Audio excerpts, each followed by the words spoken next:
बाबा ने कहा, बाप तो कालों का काल है। सतयुग में जाने की दरकार ही नहीं, यह काल भी नहीं तो महाकाल भी नहीं आता।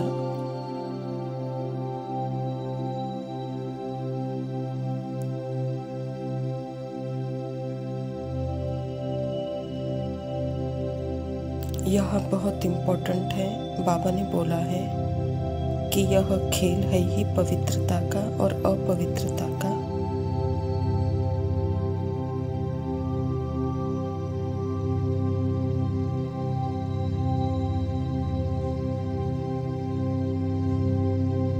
और तुम जिस्मानी आंखों से नहीं देखो, जिस्मानी आंखों से नहीं देखो मतलब बाबा के रूहानी दृष्टि से, रूहानी आंखों से देखना है।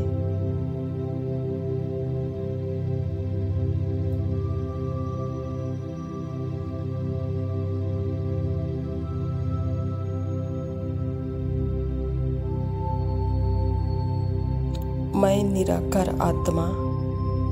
तब हमें पता चलता है कि बाबा बोल रहे हैं। अपवित्रता का मतलब अपने आप को बॉडी के अंदर समझकर यह सोचना मेरे बाहर एक टाइम और स्पेस की दुनिया है।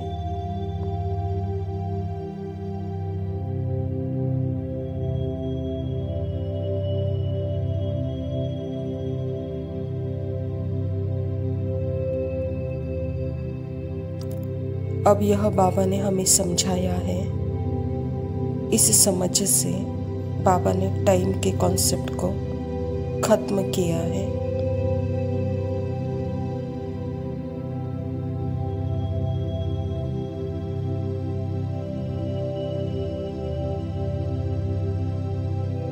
क्या समझ दी है बाबा ने हमें? तुम आत्मा जागृत हो।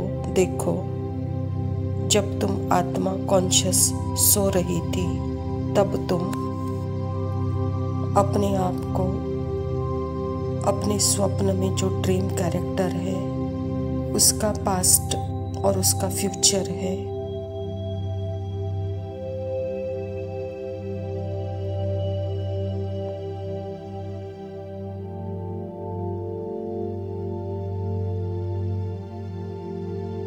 वो जिस टाइम और स्पेस को रियलिटी समझता है, ड्रीम कैरेक्टर स्वाति,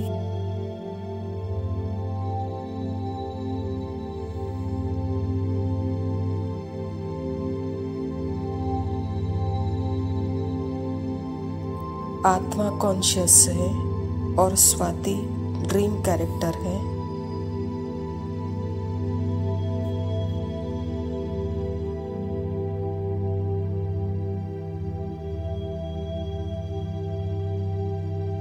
स्वाति सोचती है कि मैं इस टाइम और स्पेस में रहती हूँ और यह टाइम और स्पेस ही रियलिटी है।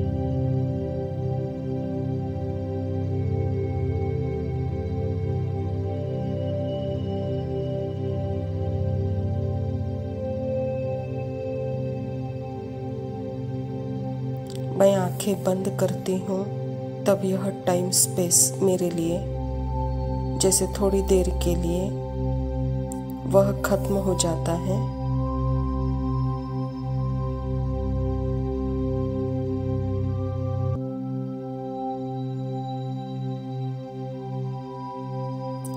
और मैं आंखें खोलती हूँ तो वापस मेरे लिए रियल हो जाता है।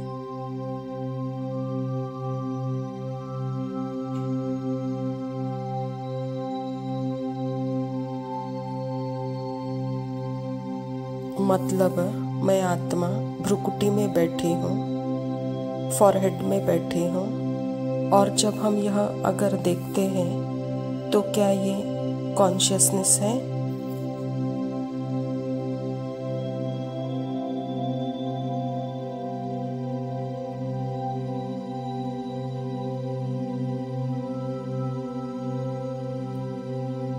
जैसे स्क्रीन प्रकट नहीं होता, अपीयर नहीं हो सकता मूवी की इमेजेस पर, पर स्क्रीन के ऊपर सब कुछ अपीयर हो सकता है, प्रकट हो सकता है।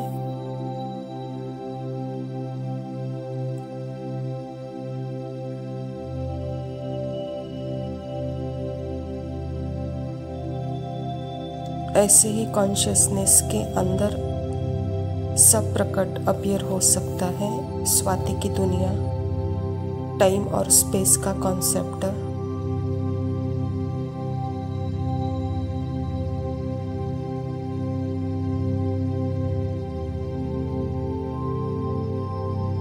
पर कॉन्शियसनेस इज सेल्फ, मतलब वह टाइम स्पेस के बाहर है।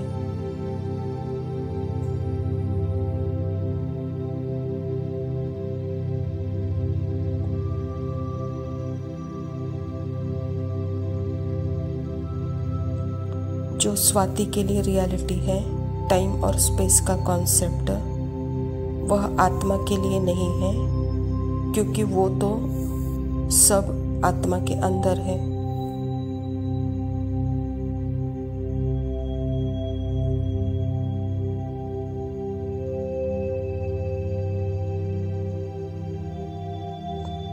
तो जब हम ऐसे देखते हैं तब पता चलता है बाबा वाकई में हमें क्या बता रहे हैं। वो कालों का काल महाकाल है।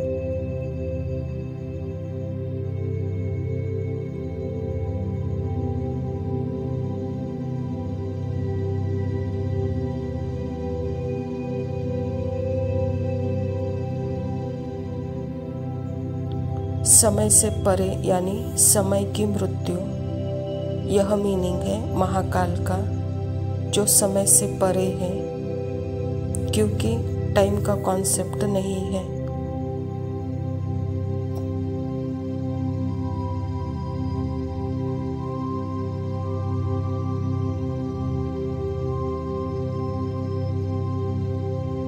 इसलिए सतयुग में भी टाइम का कॉन्सेप्ट नहीं है, तो वहाँ महाकाल की भी जरूरत नहीं है।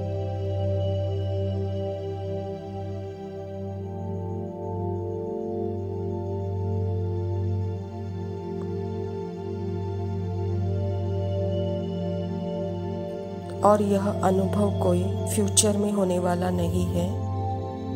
फ्यूचर तो आत्मा के लिए है ही नहीं, अभी ही है।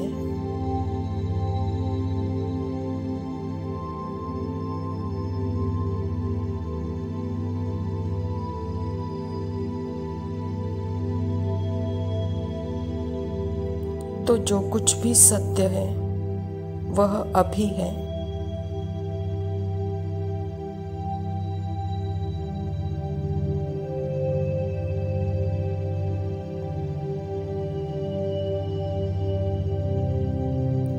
मैं आत्मा बाबा के साथ देख सकती हूँ कि 5,500 साल का ड्रामा मेरे अंदर है।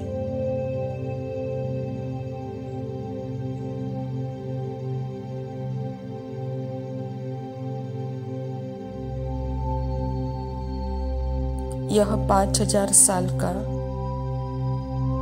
यह मन की भाषा, माइंड का लैंग्वेज है।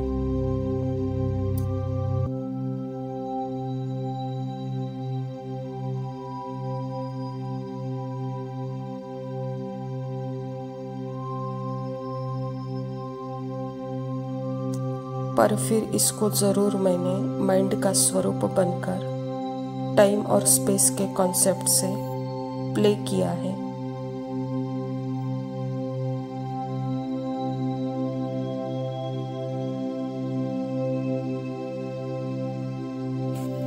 पर मैं खुद आत्मा टाइम और स्पेस से परे हूँ।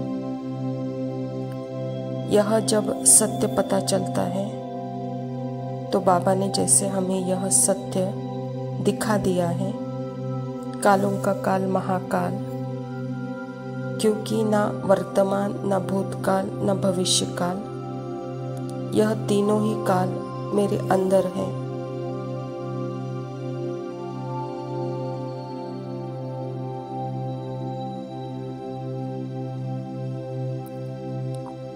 मैं टाइम में नहीं हूँ, टाइम और स्पेस मेरे अंदर है।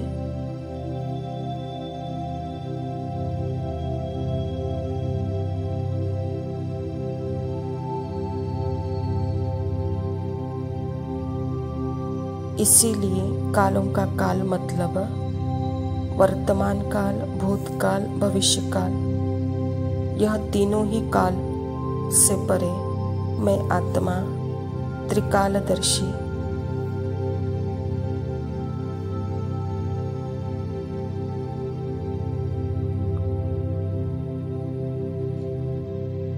इसीलिए त्रिकालदर्शी आत्मा।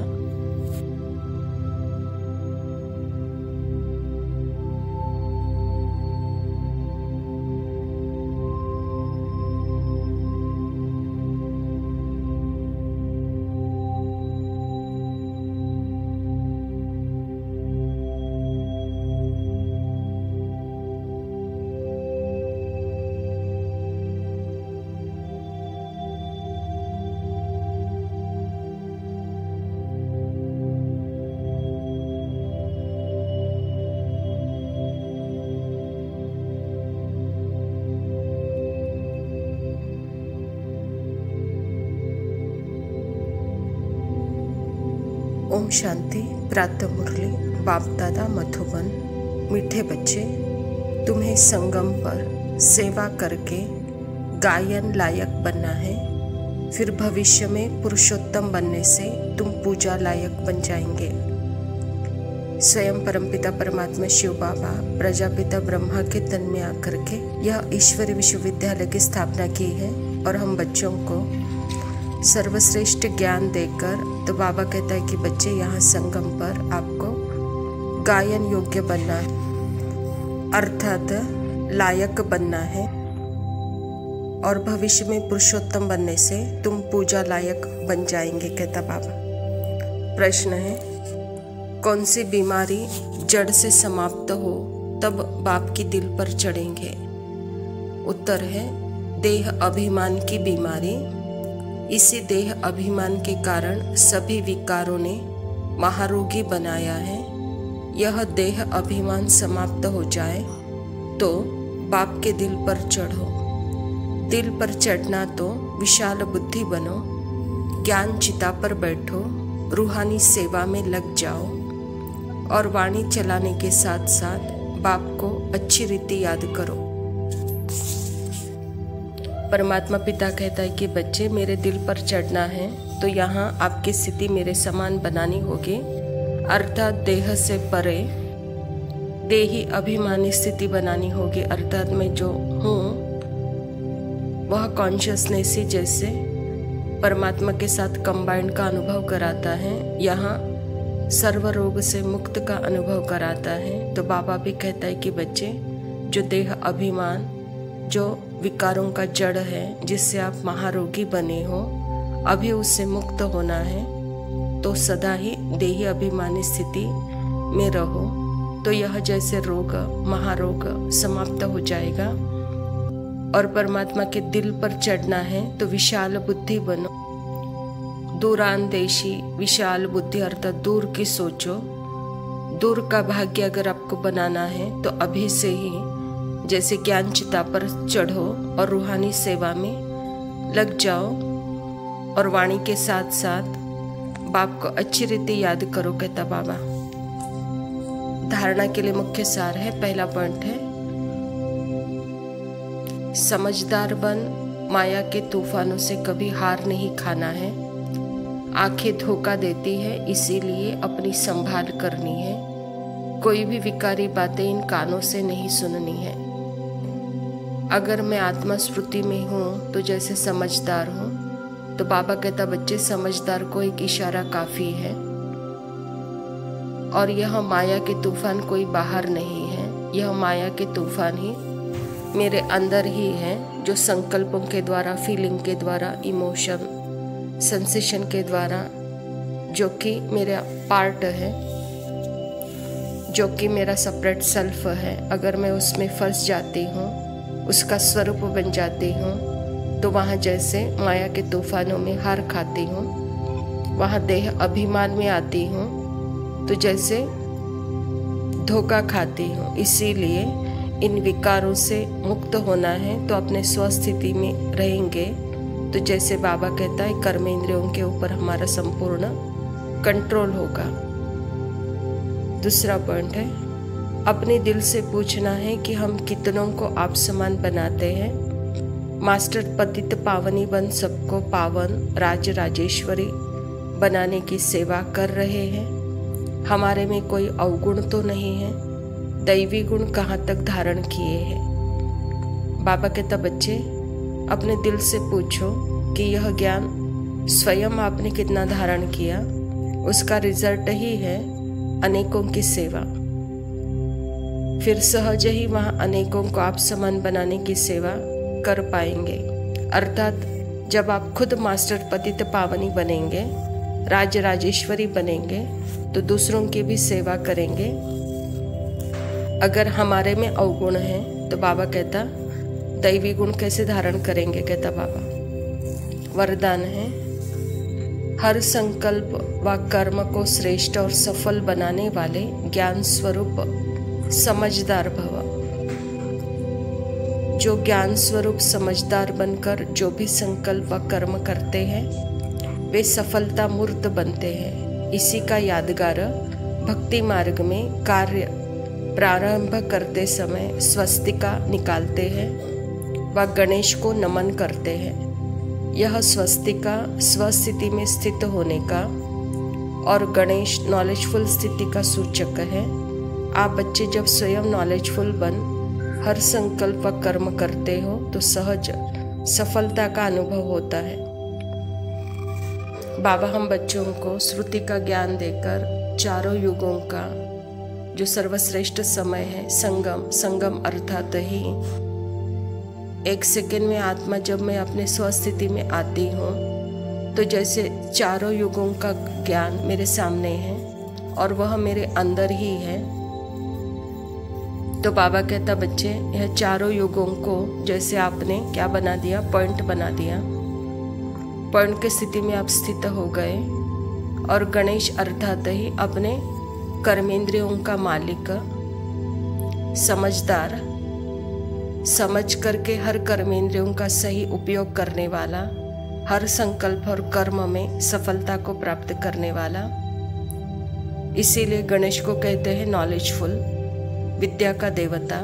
तो बच्चे अभी आपको यह दोनों स्थिति का अनुभव करना है। स्लोगन है, ब्राह्मण जीवन की विशेषता है खुशी, इसीलिए खुशी का दान करते चलो।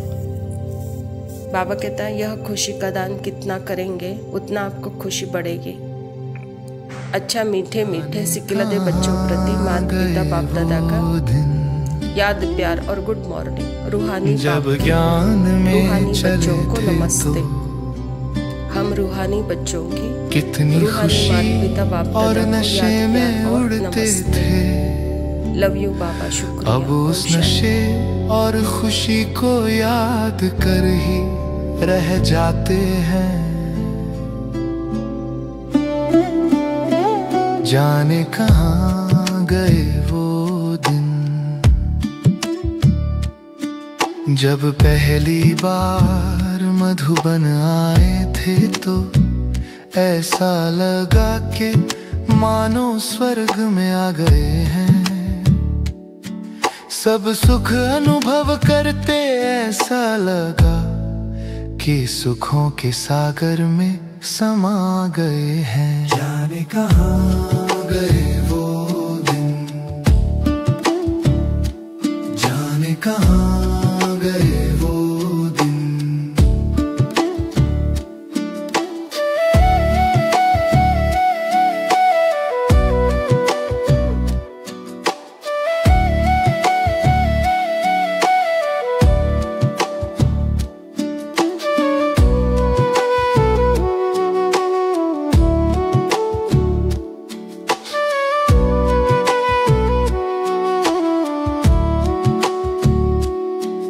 जब दादियां एक एक को मिलती, दृष्टि देकर नजर से निहाल कर देती थी। असीम आत्मिक प्यार की बाबा की भासना दिलाती थी। जाने कहाँ गए वो दिन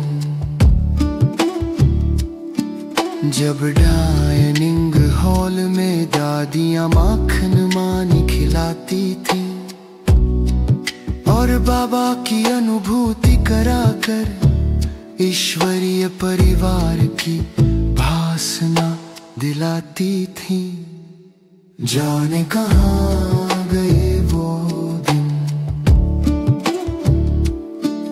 जब सारा दिन सेवा करते करते कभी नहीं थकते थे।